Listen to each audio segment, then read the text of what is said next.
Balandia, micro du pasteur Bobo, diaspora et santé, très important dans la bonjour à vidéo et belé, ba politique, ba nini, ba tout, belé, ba sengi, ton ami politique, on te mêle, ba d'Afrique, te mêle, ba no, ma politique, on peut, on dirait, bonjour à la montée, échanger à la montée, de temps à autre, bon, moni, tu es là, monsieur Moko, oyo, bozo se plaît, oyo, pesa,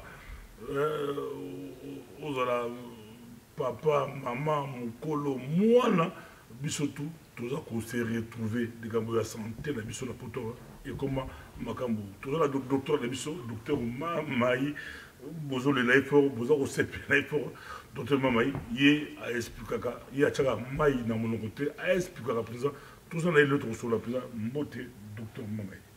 Moté pasteur Bobo. Balcon on a eu boli santé. Santé ça bien.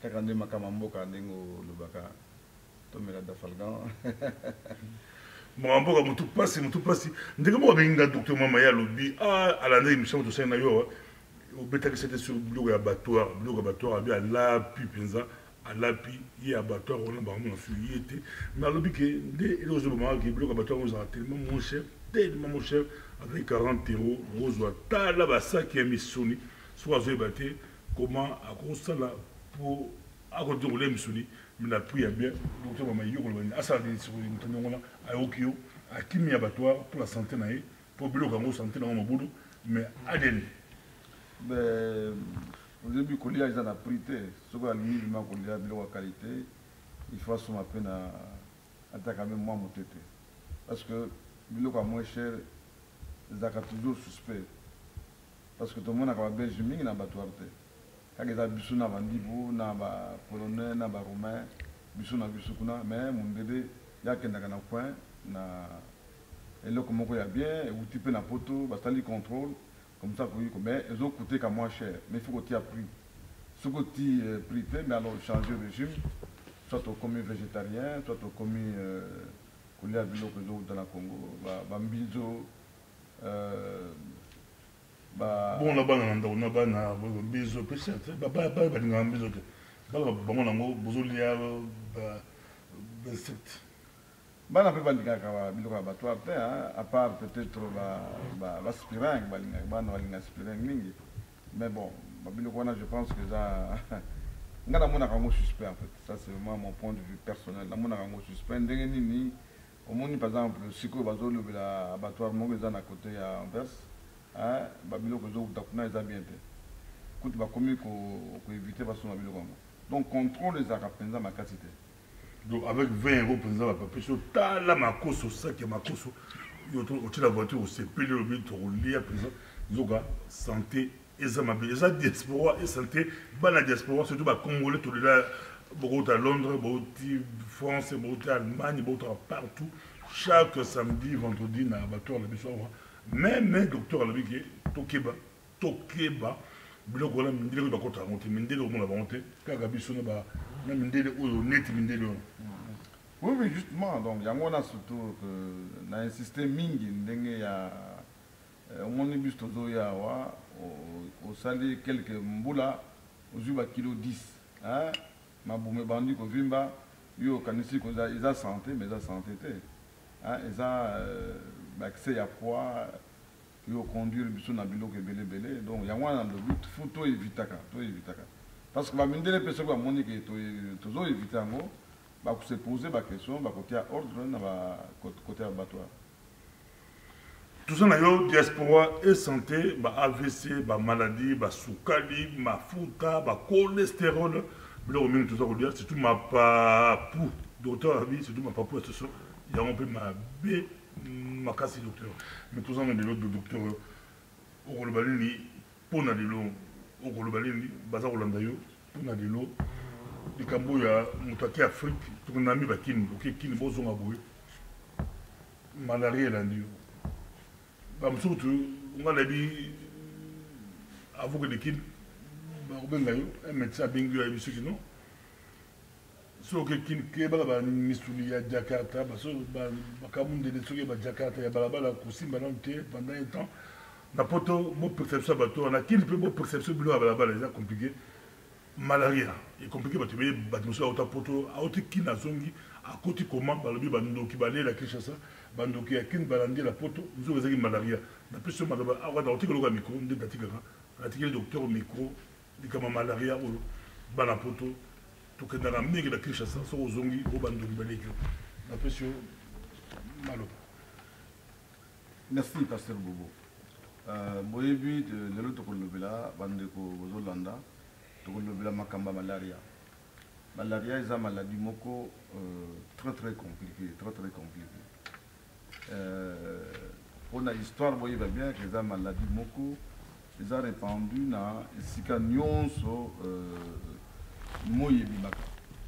Na pesa un exemple moko na Italie na ba siècle leki, beaucoup ko bela maladie belé.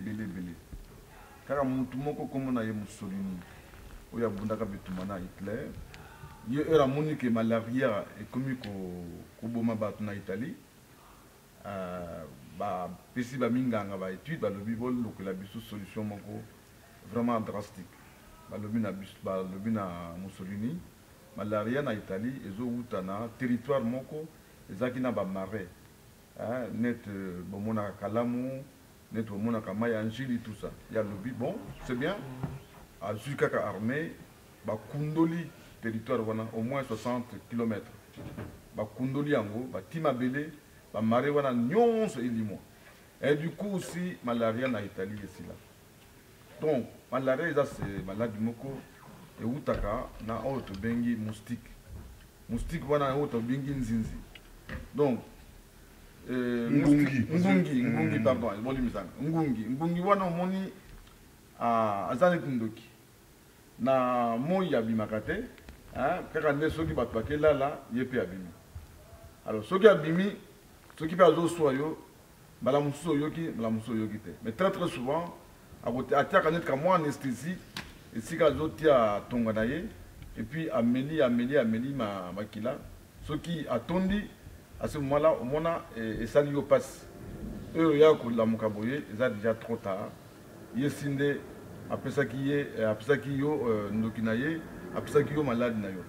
Donc malade bapesaka malaria wana eza malade moko ekendaka na makila directement na makila na oyo tobengi baglobule rouge oyo bakenda na makila na biso eza biloko mibale mai ezali na oyo tobengi plasma eloko moko ya rouge donc oyo epesaka couleur rouge na makila. Donc na plasma wana globule blanc ezali globule rouge ezali globule blanc ezo servir biso na système ya défense. Donc yango soki ozwi par exemple malade moko boye bango nde globule blanc bake po s'opposer la barrière soit détruire microbe wana soit permettre que microbe wana ekota te wana tobengi globule blanc. Mais globule rouge yango nde moto epesaka mpena couleur rouge ya makila yango mpe moto ememaka oxygène soki ozopema oxygène ezokende moto azomema yango eza tobengi globule rouge. Globule rouge epesaka biso oyo tobengi hémoglobine na biso il faut ezala entre 12 na 14 soki ekiti en dessous ya 10 wana tokomi kobenga yango net moto akomi kibuba tobengi ma français anémie. Donc soki globule rouge na yo ekiti en dessous ya 10 wana nde tobengi yango anémie. Alors soki ekomi anémie c'est quoi anémie? Anémie eza makila est diminué en lingala balobaka nde wana makila est diminué nake na hôpital docteur alobi faut pas zongisa makila parce que makila est diminué. Donc yango wana nalingi koexpliquer malaria ekotaka mingi na globule rouge. Donc soki ngungi asui yo apesi yo malade na ye malade wana ekofanda na globule rouge. Donc na système oyo ezomemela biso oxygène système oyo ezopesa biso hémoglobine.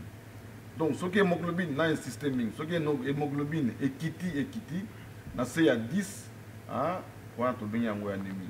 Soki ekiti na se ya 6 wana nde ekomi dangereux okende na hôpital monganga meki hémoglobine anémie eza makasi faut bazongisa yo makila.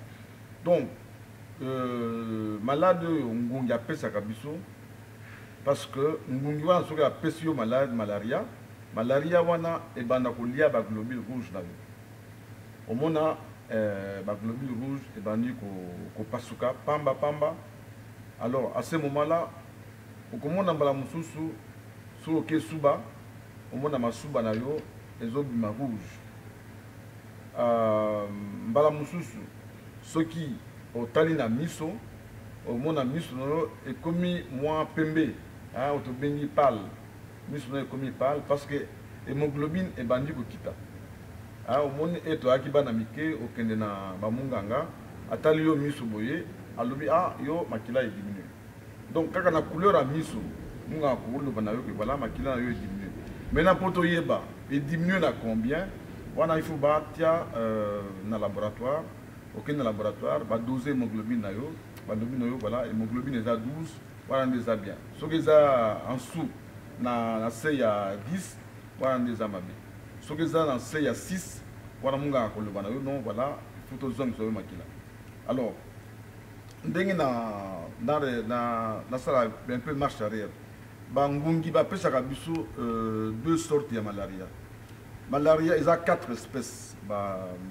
microbe ya malaria eza 4 espèces otobengi plasmodium malarié deuxièmement otobengi plasmodium vivax quatrièmement otobengi plasmodium ovale quatrièmement otobengi plasmodium falciparum na ba 4 espèces wana espèces eza très répandues eza otobengi plasmodium donc malaria plasmodium falciparum alors yango nde emonanaka mingi tutu na côté na Afrique centrale baespèce wana mosusu okomona yango mingi na côté ya ouest mosusu omona yango mingi na côté ya est ya Afrique ya mosusu omona yango na côté ya Italie ndenge nayebisaki bino ke malaria ezalaki mpe mingi na côté ya Italie donc espèce eza mpenza très redoutée et très répandue eza otobengi plasmodium falciparum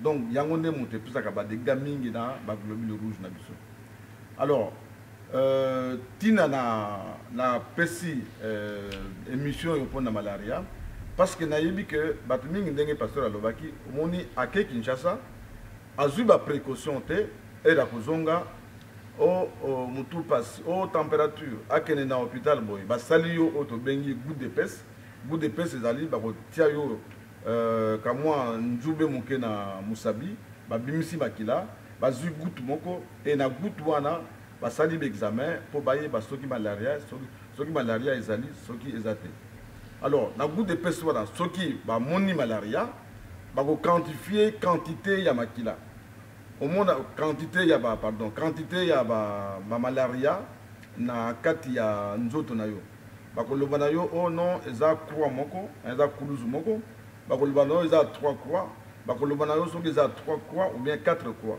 ou bien bakoloba na yo non vraiment eza malaria moko infesté yo na ndenge moko ya mabe à ce moment là bakopesa yo traitement traitement eza ebele bamosusu bapesaka nivaquine bamosusu bapesaka quinine alors évidemment maintenant pharmacie récupéra bakisi wana nyonso omona kisi oyo tobengi malarone bamosusu babengi nini oyo ezosala mingi na baeffet secondaire nga nakomelaka yango mpenza mingi te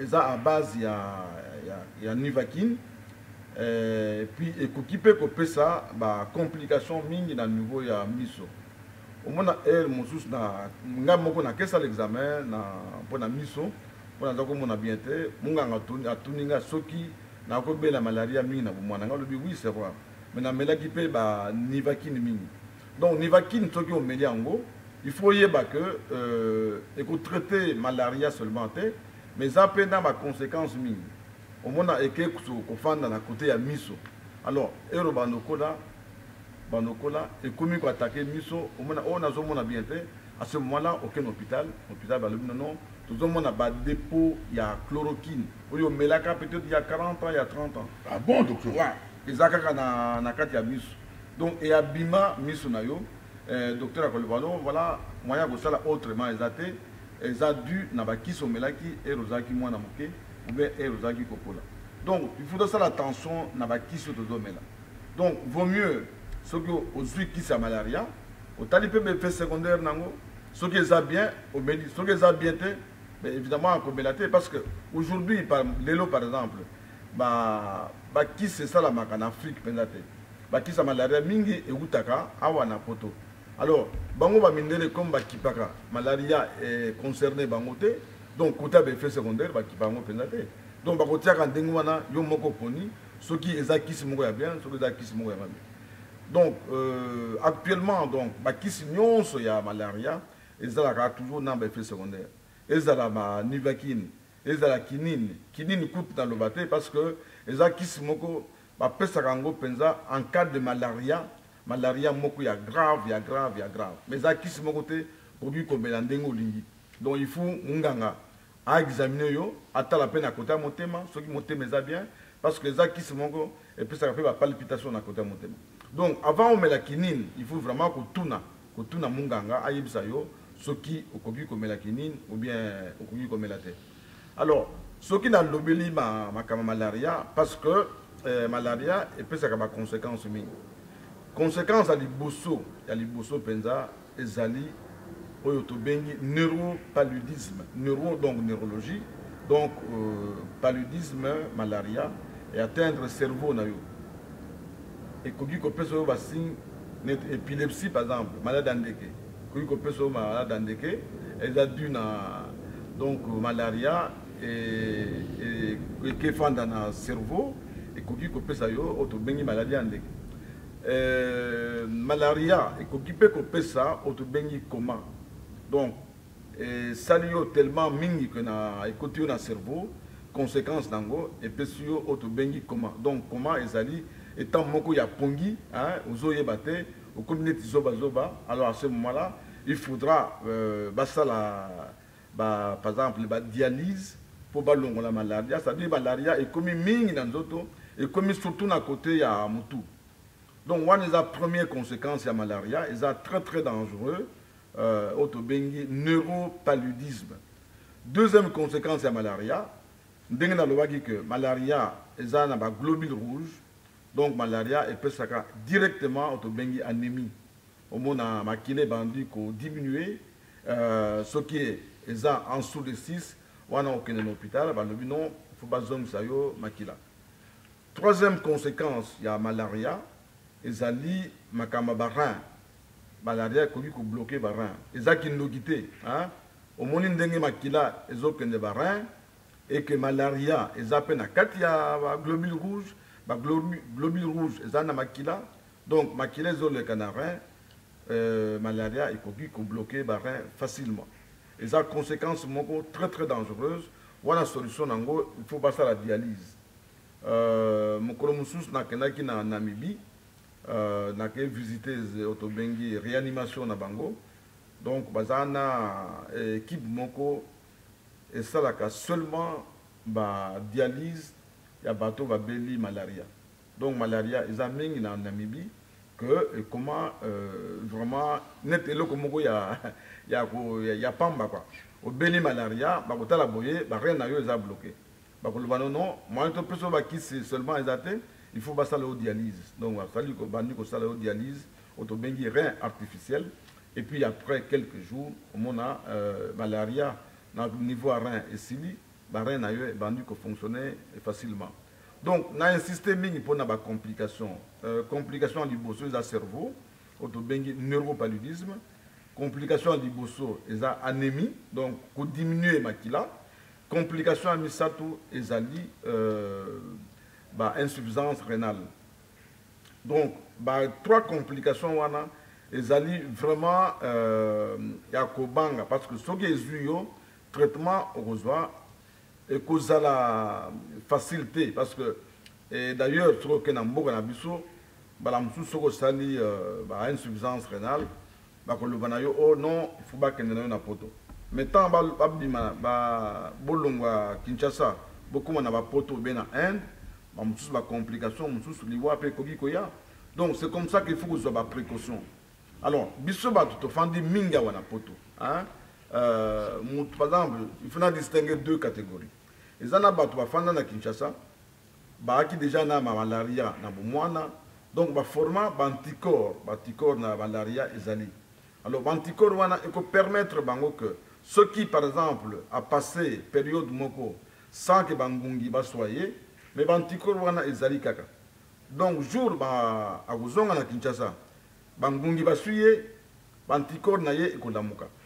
Mais avant il lamuka, il doit caper comme moi tango. C'est comme ça que tozo préféré que avant au Kinshasa, OK na bopito à Bruxelles par exemple, ba pesio ba kiso komi comme là avant au Kinshasa, puis après ce que zongi na congé. De façon que ba kiswana et qu'on permettre yo et réagir et bloquer malaria avant que l'anticorps na yo et ya réagir. Parce que l'anticorps na yo ko réagir. Mais comme tu éviter na moment ni ne ko réagir, ya ngwana to associaka. Donc l'anticorps na yo ndengo sala ki na bomwana na ka moi kisi ko aider yo facilement pour au traiter malaria. Alors on a première catégorie donc bateau ba botama na Kinshasa, ba ki na malaria na bomwana. Et puis, bazana bantikor na nzoto na bango, soki aye na poto, problème ezate, mais soki zongi na Kinshasa bangongi basuye, hein, bantikor de réagir. Mais avant bantikor de réagir, vaut mieux déjà ozwa kisi de façon que kisi wana kozwa et compléter réaction à bantikor. À ce moment-là, problème kozalate. Alors, deuxième catégorie, eza batu ba botami awa, nan ba bangongi baswa bangote. Donc, bazana ba anticorps mon côté dans autres. Donc, batouana, bangonde baza très sensible.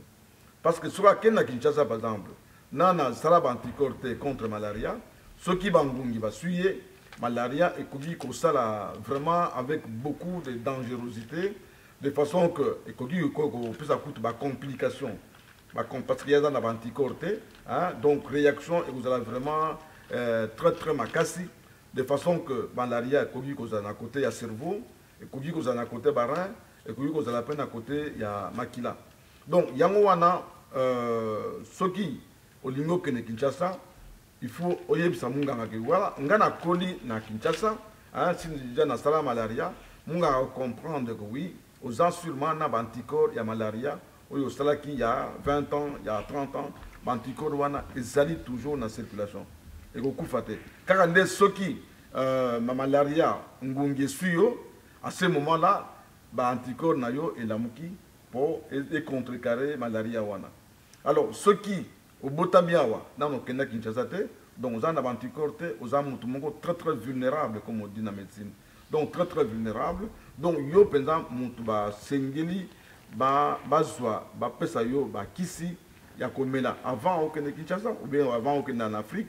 Et aux apprenants qui sont au Mélango en Afrique, et puis au Mélango, ceux qui ont zongi. À ce moment-là, vous allez vraiment bien couvert contre malaria. Donc, ceux qui ont sali la précaution en athée, malaria et Kouzoyo, à ce moment-là, malamususu, ceux qui ont malchance, ceux qui malaria et qui ont un cerveau, qui ont la maladie, qui ont un coma. Alors, ceux qui ont la malchance, qui ont un barin, et péché autobengi insuffisance rénale et qu'occupé qu'on ça autobengi anémie à ce moment-là il faut pas transfuser donc et ça qui nous guide comme dit la Bible mon peuple périt par manque de connaissances yangwana nazo ko vraiment tout ça là effort pour te comprendre pour nanini tous les vaccins pardon traitement il y a malaria avant to Kinshasa batumi batunaka est-ce que vaccin vaccin c'est vrai vaccin zali. Mais vous voyez très bien que le vaccin, bisou africain, to un problème à malaria à cœur. Parce que pour trouver le vaccin, il faut que l'Afrique y ait moko à le vaccin. Mundele a besoin de vaccin. Parce que Mundele a besoin de malaria. Donc, raison c'est que ceux qui ont malaria, et l'autre moko, et bébé sakaba mindele, et bomaka mindele, mais les va trouver vaccin depuis longtemps. Mais comme Mindele, baza concerne la malaria au monde a basali essayé un vaccin madame monsieur simbi mais bakolo bangote parce que ils ont concerné bangote voilà la première raison. Deuxième raison, ceux qui va trouver vaccin voyez très bien que dans beaucoup de vendus, dans le monde de vendus, la firme mingi pharmaceutique va vivaka pour la malaria. Donc, ceux qui vont trouver vaccin, la firme mingi au kangama. Donc, ceux qui vont kangami et ceux qui kangami, bah tout va au chômage. Alors, bah mindele va l'inagama kamonate. Ils préfèrent d'ailleurs malaria et zala de façon que bah ils unis bandu koto et banda retourner, mbongo et banda kota, bah tout va kufaka. Mais on est taliban côté. C'est parce que les talibans tout mundo, les talibans africains, na asiatique, mais tali penza ba tout ba mindele. Yango wana intérêt na bango ya koluka vaccin et zala kapenzate. Merci beaucoup. Tous les docteur Mamé, tous ceux qui sont na sepine le Congo, tous la diaspora, vous savez comment tout semble la main qui l'église plein on a quitté ba journée de prière contre démons et malaria, ba belé au nom de Jésus, ba lia, ba bloca, ba priya, mais docteur Babi qui c'est malaria et ça cause pas beau soto, n'engé Mussolini à ça la Italie, à Zoraga, il y a ça qui au nom de Guéguete, mais il y a ça qui akenda nango na ndenge ya bazipika ba bosoto na comment ba prière ba jeûne de prière na lebi au nom de Guégué pour nzambe azakuna te nzambe apesa biso mayele apesi moto mayele Jésus Christ apesa biso mayele nzambe apesa mayele ya kobongisa ya kosala mais moto ndela bozo banaye azali kokasage eza démon so moto ebe ta pe cerveau ba démon ba le biza satana maman qui n'a pas ça que ça pas tout na pesa que $50 na somba ki bakaya famille na te ya ngonde quand la zone poto ba demo balandinga masolo et puis ça va passer là au photo le quoi monter la dossier chaud na bena caps na pesa problème. Oui, pasteur Bobo, et le grand lobby à ignorance au début même dans la Bible nzamba lobby dominer le monde. Pour dominer le monde c'est quoi? C'est Babylone qui a permis na biso mongo to d'abord solution nango avant de tomber dans l'ensemble. Parce que vraiment exemple na kenaki na Italie ba laxinga territoire wana Mussolini à Kunda pour malaria ici là et Kamusinga yango wana na itikana nga penda souvenir omoni ba mboka neto ya biso Kinshasa et rivière net kalamu rivière wana tant que tu trouver solution te pour na rivière wana ba malaria mingi utaka na mai wana ba malaria mingi utaka na rivière ya Njili par exemple. Ce que vous avez un aéroport, Waka Miso à votre droite, vous allez voir les déchets qu'il y a le long de la rivière Njili. Les déchets eza ébélé. Donc c'est normal que Bangomi Bazala. C'est normal que maladie Zala. Et on a le baka très bien que Mouta conduire santé publique dans Kinshasa dans les jours à venir. Il faudra s'intéresser à l'hygiène. Hygiène à Kinshasa. Donc il faut qu'on ait vraiment paquet ming na hygiène. Et ça peut besoin de bon, quand on a besoin de volonté. Besoin d'armée par exemple, n'eng Mussolini à Salaki. Besoin de policier. Mon bout à qui tous les samedis il y avait ça longo.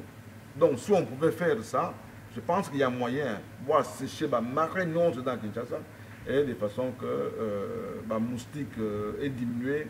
Ou Elimwa Libela.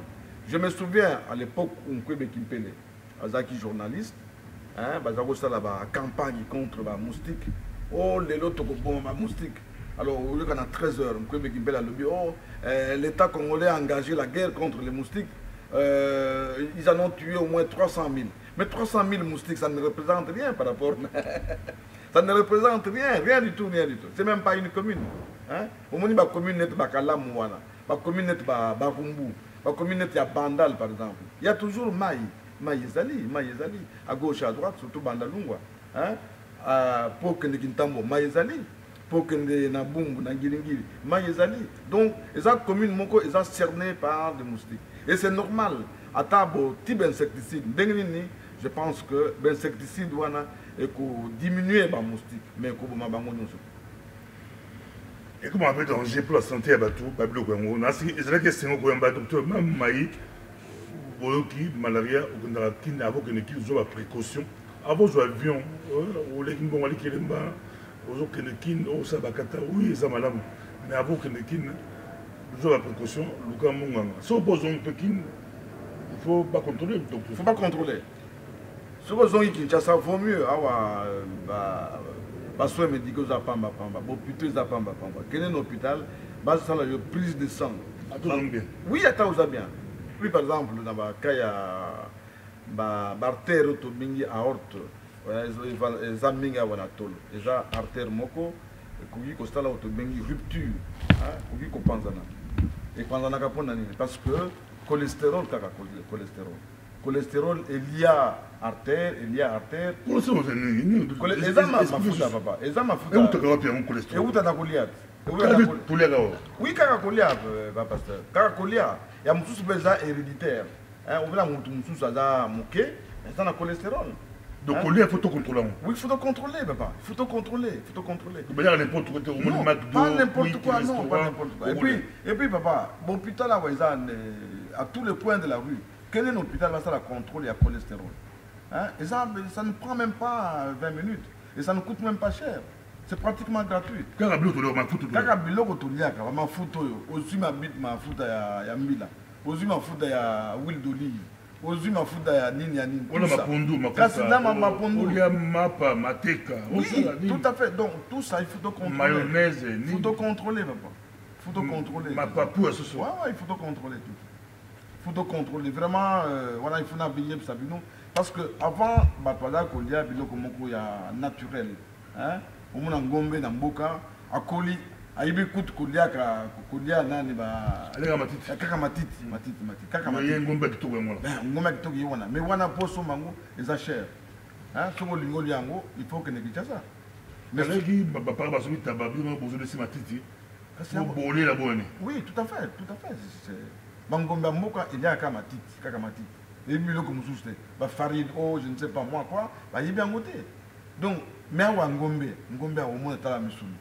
hein ils avaient biloko moko artificiel ba lesaka bango biloko moko artificiel et moi na bolanda ka bien ba reportage sur ba fermier au moins fermier chaque matin il faut que nous ko boire ka biloko ba farine moko boyer ainsi de suite bon ils ont bien été science est progressée science est développée ba va créer ngombe mikolo ba créer ngombe sans babo mangombe hein c'est genre un truc passer moto tout ça biloko mais à toi c'est pourtant ngami bon aujourd'hui c'est déjà ngombe ndika ndito bela ba jus d'orange et ça n'a rien à voir l'orange ça va arôme sonner ndito bela ba jus de pomme ba jus ça n'a rien à voir la pomme rien à voir la banane c'est bon soit baraté ba tout ça arôme la pomme non rien à voir ba ngi peso ba ça la ngombe au consommer musuni ngombe au lait comme je me passe ça la même si ça la déjà rien à voir dans le bangoté justement donc par contre là notamment il a mbou ba c'est là bien ba pression ozolia yozo ka ngombe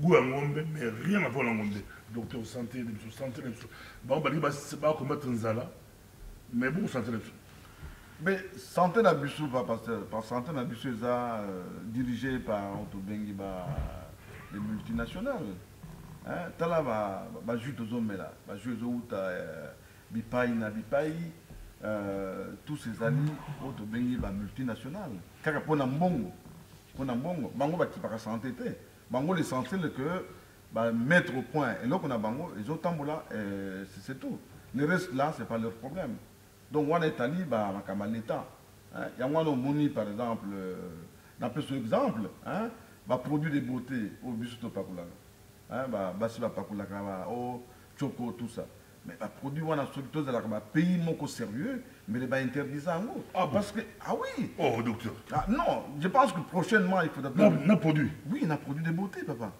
produit de beauté ba fond de teint mais oui fond de fond de teint tout je pense qu'il faut contrôler ça parce que regardez je pense à l'époque où il y avait produit net ambi na Kinshasa mekako tout ça mais sur ta les compositions nango ils ont mingi ils ont ba hydroquinone na kati on hydroquinone les a produits moko ya bien té surtout pour na base babi le moko évolue à tomber à 60 ans au tiers fond de teint bien aux ongles à 20 ans oui aux ongles à 20 ans yo combat on a apparence mais na kati des faits secondaires des amis hein ah oui c'est on va fond poussière à tirer oui poussière mais ils n'allaient ngo ozo melango bamelango oui ceux qui au fongoli ozo pema ozo melana ni poussière wana alors ceux qui ont tué par exemple savon au tina monoko mais il y a une partie qui entre dans la bouche ozo diango ozo melango donc babiloko wana non ils ont provoqué nini au monde à Kabatuming nous avons excusez-moi nani Benakap nous avons des femmes qui ont la barbe Hein? C'est naturel, c'est héréditaire. Non, héréditaire, oui. La famille, le village, partie héréditaire. Le village, partie héréditaire. Tout à fait. Tout à fait. Maintenant, vois. Dans la bateau, va utiliser un produit de beauté mini. Faire la fin, leur voix change. Voix, il change. La voix a un ton masculin. Parce que l'habitude ne va pas dans les produit de beauté, oui. La voix est belle. Oui, oui, tout à fait. Ce qu'on me dit, hydroquinone de mini, à un certain moment, la voix va changer. Donc, il y a hormones, il y a féminines vont diminuer pour faire place aux hormones masculines qui amènent la barbe et qui changent aussi la tonalité de la voix. Docteur, à fond le chapitre, on prochainement, on a surtout produit moko, congolais balela yango makasi, mais la poto va garantie. So qui même la pharmacie, la faux shop, so côté, babomba yango la c'est à messa, so tout yango, bateki du, mettez des sacs grave. Oui.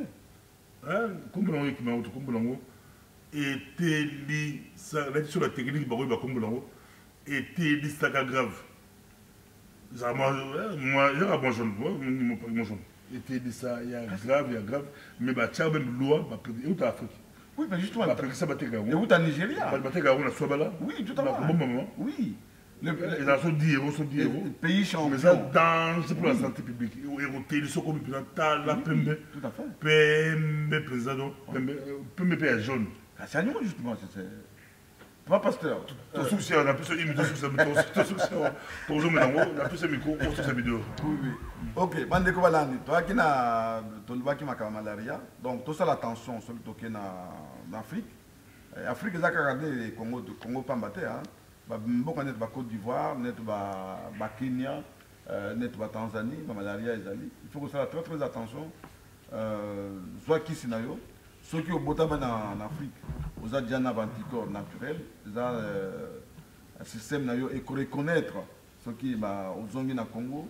Bangongi va suivre, système immunitaire et se réveiller pour se défendre. Mais avant de se défendre, vaut mieux que vous ayez d'abord que combattre la malaria avant que l'anticorps réagir. Donc vraiment, on a supplié pour l'émission. Ceux qui ont des questions, ils vont poser à pasteur Bobo. Comme ça, prochainement, nous pouvons y répondre. Mais c'est très très important. Je pense que ça peut moyen de combattre l'ignorance dans le parce que partout, est comment on alors que nous qui pèsent dans la quantité, na bangungi bazandoki. Le vrai ndokiza nous bangungi. Vrai ndokiza ba hypertension, vrai ndokiza diabète. Ce sont ces histoires-là que nous devons maîtriser parce que la Bible est balobi dominer le monde au nom de Jésus. La personne merci. Et ça va être Bolandi, et ça c'est mon gros médecin, on peut azam aussi dans Zambie, Nzamba bengai ayebi quand même coïdé pour la famille, la biso, les parents, la biso, bande ko la biso, la confusion, il y a gagné si président qui est Satan la mutu, azubu mabatu, nous avons malaria, on peut nous appeler ça maïle, médecin, maman, bon yebi comment combattre ngo, tala et c'est mon président, toujours chance aux médecin, moi à tête. Lui, il croit quand même la puissance en Zambie, mais alors on peut savoir la technique où il a la classe normale, l'expérience naïe, et c'est moi, diaspora et santé, tout profiter, surtout aujourd'hui pour pouvoir avoir un lobby sur moi comme président du Congo, docteur Mamaï Mbalamoko, il a simbi santé publique Yambo pour azongi sa santé na niveau na yango. Merci, d'être venu prochainement.